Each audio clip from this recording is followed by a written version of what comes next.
नमस्कार दोस्तों, good morning. आशा करते हैं सब अच्छे हैं।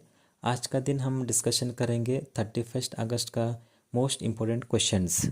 आप जो भी कॉम्पिटिटिव एग्ज़ाम आप दे रहे, एसएससी हो, आरआरबी हो और बैंकिंग हो और स्टेट एग्ज़ाम हो, उस एग्ज़ाम के लिए एक करंट अफेयर्स क्वेश्चन बहुत इम्पोर्टेंट है।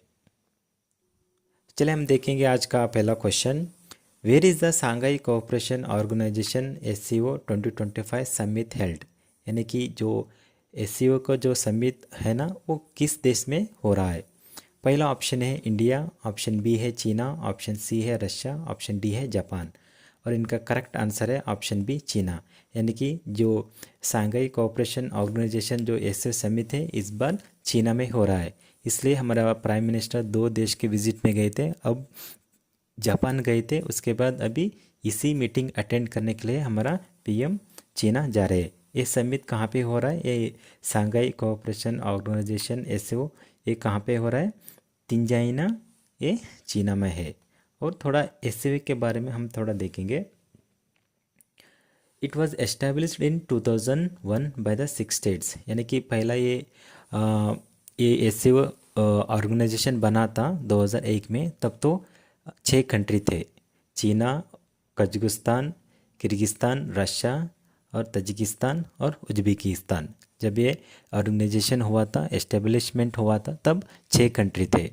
उसके साथ 2017 में 8 स्टेट्स हुए, क्योंकि इंडिया और पाकिस्तान ने 2017 में इस ऑर्गेनाइजेशन को ज्वाइन किया है। और Iran join the group in July 2023। यानी कि 2023 में ईरान ने ज्वाइन किया है। और बेलारूस जुलाई 2024 में बेलारूस भी इस ग्रुप को ज्वाइन किया है। The Shanghai Cooperation Organisation had 10 member states as of its most recent full membership update with Belarus joining in 2024। यानी कि अब तक एससीओ ऑर्गेनाइजेशन में 10 मेंबर स्टेट्स हैं, यानी कि 10 कंट्री है। रिसेंटली कौन सा कंट्री ज्वाइन हुआ है? बेलारूस। कभी आपको पूछ भी सकता है कि सांघाई कोऑपरेशन ऑर्गेनाइजेशन पे रिसेंटली कौन सा कंट्री ज्वाइन हुआ है? उनका आंसर होगा बेलारूस। चलिए देखेंगे अब दूसरा question. Which Indian research company has successfully developed a signal naval star flare for Indian Navy's Cavalry class submarine? यानी कि अब रिसेंटली कौन सा इंडियन जो रिसर्च कंपनी है ना, वो सिग्नल नावल स्टार फ्लेयर एक प्रोजेक्ट को ये डेवलप किया है। ये कौन सा कंपनी ने डेवलप किया है? ऑप्शन ए है HAL, ऑप्शन बी है DRDO, ऑप्शन सी है इसरो, ऑप्शन डी है BHL। और इनका करेक्ट आंसर है ऑप्शन बी DRDO।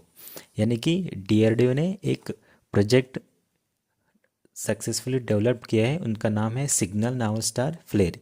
ये प्रोजेक्ट ये होता क्या है? जब भी सबमरीन समुद्र के अंदर जाता है ना, तब उनको उस एरिया में क्या हो रहा है क्या नहीं एक सिग्नल भेजना रहता है।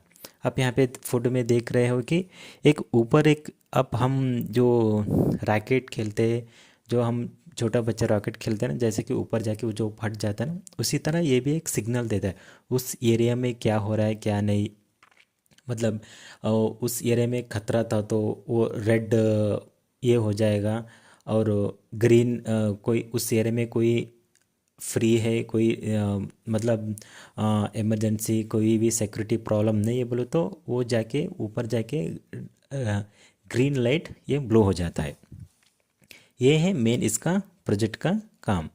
और हम देखेंगे इसका इनोवेशन कैसा हुआ। डीआरडीओ का एक लेबोरेटरी है, high energy metal research laboratory ने इस प्रोजेक्ट को डेवलप किया है। चल हम देखेंगे तीसरा question. Which gift PM Modi gave thoughtful gifts to the Japanese prime minister and his wife? यानी कि प्राइम मिनिस्टर मोदी ने जापान गए हैं, तब जापान से चीना जा रहे थे वो एसओ समिट ज्वाइन करने के लिए। तब जो हमारे पीएम मोदी ने उनको भी एक गिफ्ट दिया है। उसका गिफ्ट का नाम क्या है? ऑप्शन ए है रामेन बॉल्स, ऑप्शन बी है पश्मीना शॉल, ऑप्शन सी है A&B, ऑप्शन डी है कंगरा पेंटिंग्स। और इनका करेक्ट आंसर है ऑप्शन सी, यानी कि A&B। यानी कि पीएम मोदी ने 2 गिफ्ट दिया है, रामेन बॉल्स और पश्मीना शॉल। ये रामन शॉल, उनको मून स्टोन भी कहते हैं, ये किनको दिया है? जापान के पीएम को शिगेरो इशिबे को दिया है। और pashmina shawl for his wife, उनके वाइफ को दिया है। चलो हम इसके बारे में थोड़ा देखेंगे। ये रामेन बॉल्स होता क्या है और पश्मीना शॉल ये है क्या? रामेन बॉल्स, इसको मूनस्टोन बॉल भी कहते हैं। ये vintage precious stone ramen balls and silver chopsticks. It included large brown moonstone ball along with 4 smaller once. यहाँ पे हम देखते हैं कि एक बॉल है, उनके साथ में 4 छोटा छोटा भी कटोरा भी है। और the moonstone source from Andhra Pradesh, ये कहाँ पे बना हुआ है? आंध्र प्रदेश में बना हुआ है। इनका सिंबल क्या है? लव, बैलेंस एंड प्रोटेक्शन के इनके सिंबल है। और साथ में इनका the base of the main ball, यानी कि जो नीचे है जो वाइट कलर का है, वो किससे बना है? मकरन्ना मार्बल से ये बना हुआ है। ये कहाँ का बना हुआ है? ये राजस्थान से बना हुआ ऐसा है।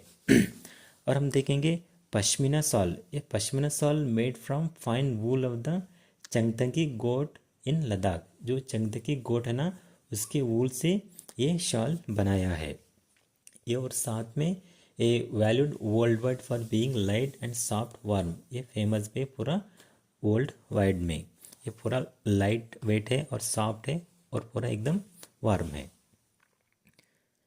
चल हम देखेंगे अब चौथा question. Who inaugurated India's first tempered glass manufacturing factory in Noida?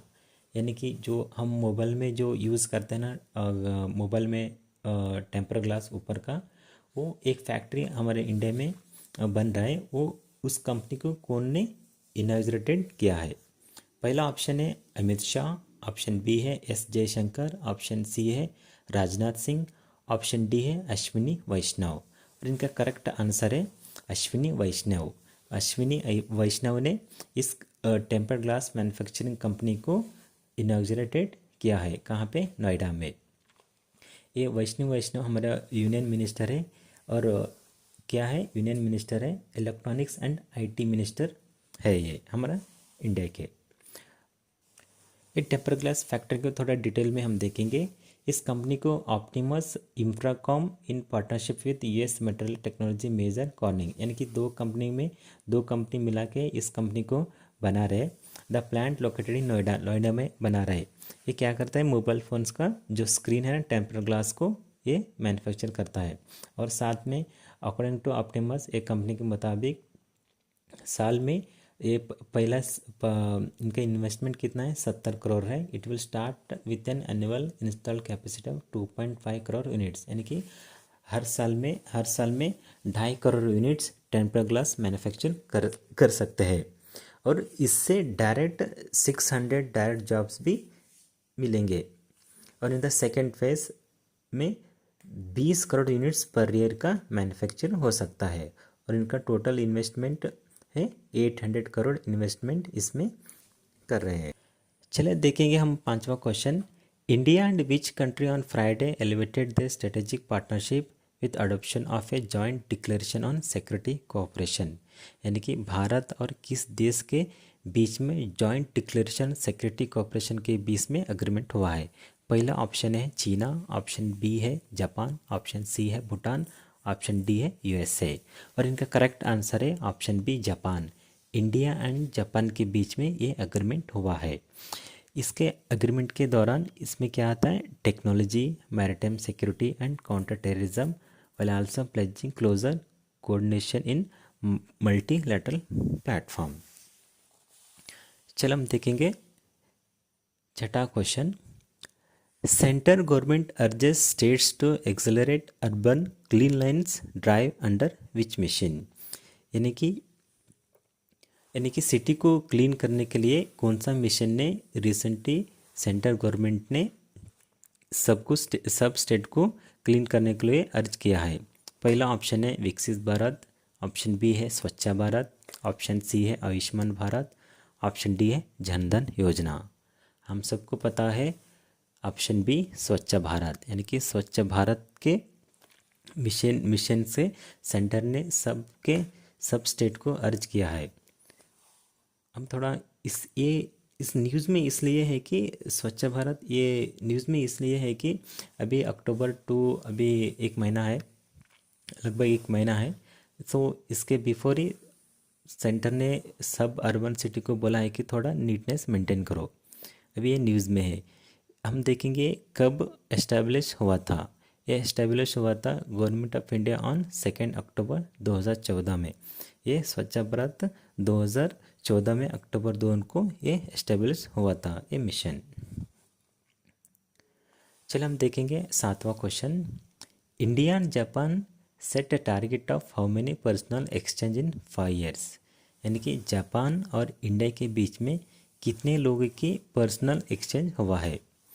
Option A है 2 लाख, ऑप्शन बी है 3 लाख, ऑप्शन सी है 4 लाख, ऑप्शन डी है 5 लाख। और इनका करेक्ट आंसर है ऑप्शन डी 5 लाख। यानी कि 5 लाख पर्सनल 5 साल के अंदर एक्सचेंज होंगे। यानी कि हमारे स्किल्स पर्सनल और वहाँ के स्किल पर्सनल यहाँ आएंगे और यहाँ का हमारा वहाँ होंगे। हम यहाँ पे देखेंगे इसमें क्या क्या ऑब्जेक्टिव्स है। Attracting skilled personnel and potential talents from India to Japan by bridging respective perception gaps. यानी कि हमारे में जो स्किल्ड पर्सनल है, सॉफ्टवेयर इंजीनियर हुआ और सिविल इंजीनियर हुआ, जो टैलेंटेड पर्सन है ना, वहाँ पे जाके भी हम काम कर सकते हैं और जापान का भी इंजीनियर्स इंडिया में भी आके काम कर सकते हैं। और leveraging man power complementarities for joint research commercialisation and value creation in both countries. यानी कि रिसर्च के बारे में भी दोनों भी कंट्री शेयर कर सकते हैं।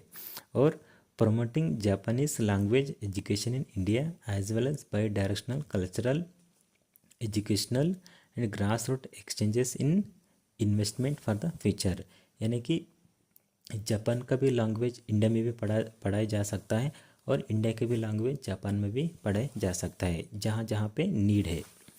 और tapping economically beneficial complementarities for both Japan facing manpower shortages including IT personnel and India aiming to boost skill development and strengthen in its manufacturing sector। यानी कि जापान में भी सॉफ्टवेयर का इंजीनियर्स की भी कमी पड़ रहा होगा और इंडिया में भी कमी पड़ रहा होगा, तो एक्सचेंज कर सकते हैं। Strengthening points of contact between Japanese companies and Indian students. यानी कि हर एक दूसरे के कंपनी के इंडियन स्टूडेंट्स हो, जापान स्टूडेंट्स हो, अच्छे से कोलैबोरेशन भी कर सकते हैं। चल हम देखेंगे 8वां question. Who is the Houthi prime minister recently killed by Israeli strike in Yemen. यानी कि वो कौन सा हूती का प्राइम मिनिस्टर है, रिसेंटली उनका डेथ हुआ है इजरायली एयर स्ट्राइक से इन यमन में। पहला ऑप्शन है अहमद अल रहावी, मसूद पजगिस्तान, ऑप्शन सी है इब्राहिम राइसी, ऑप्शन डी है अली खामेनी। और इनका करेक्ट आंसर है ऑप्शन ए अहमद अल राहवी। इनका ही एक इसराइल एयर स्ट्राइक से इनका मौत हुआ है। ये कहाँ पे मौत हुआ है? यमन के कैपिटल के साना में इनका मौत हुआ है। हम सबको पता है कि इसराइल और गाजा के बीच में युद्ध चल रहा है, तो उसी बीच में इन हूती से और इसराइल का भी बहुत सारे युद्ध चल रहा था। तो इसराइल ने ये स्ट्राइक किया है, उसमें हूती का प्राइम मिनिस्टर का डेथ हुआ है। ये थे आज का current affairs most important questions. आप जो भी कॉम्पिटिटिव एग्ज़ाम आप दे रहे हो, उस एग्ज़ाम के लिए ये क्वेश्चंस बहुत इम्पोर्टेंट है। Thank you so much.